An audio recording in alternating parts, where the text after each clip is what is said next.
Earlier this semester, we posted a video showing a prototype circuit for a light sequencing display.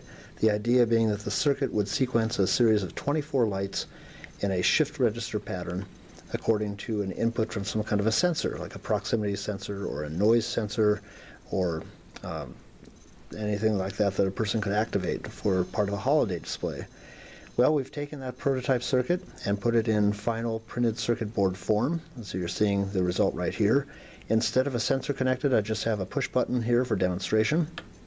If I hold the push button down, you can see how the lights turn off in sequence, and when I release the push button, you can see how lights turn on.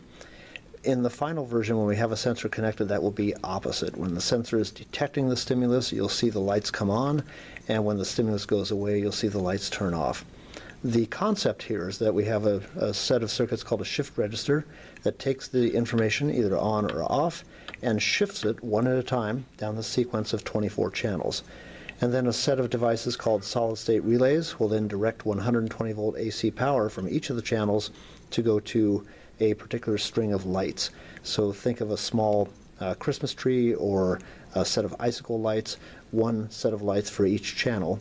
And so this could actually power up a very large display. We are limited to about 3 watts worth of power for each channel, but given LED holiday lights and how efficient they are, that's actually quite a few lights that we can light up. At least 25 LEDs per channel, according to the specs I see for most holiday light strings. So the idea is that eventually this will be packaged inside of a weatherproof enclosure. It will have one power plug coming in to provide 120 volt power, and then 24 different connectors coming out of it that we can plug our different holiday lights into.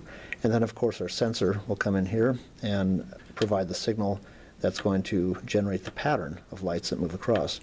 We also have adjustable speed. So I can actually take this little knob here and turn it up or down. In this case I'm turning the blinking rate down. So if we decide the blinking rate is too fast, we can easily adjust it by a twist of that knob. And now as you can see, the light pattern marches across at a much slower pace.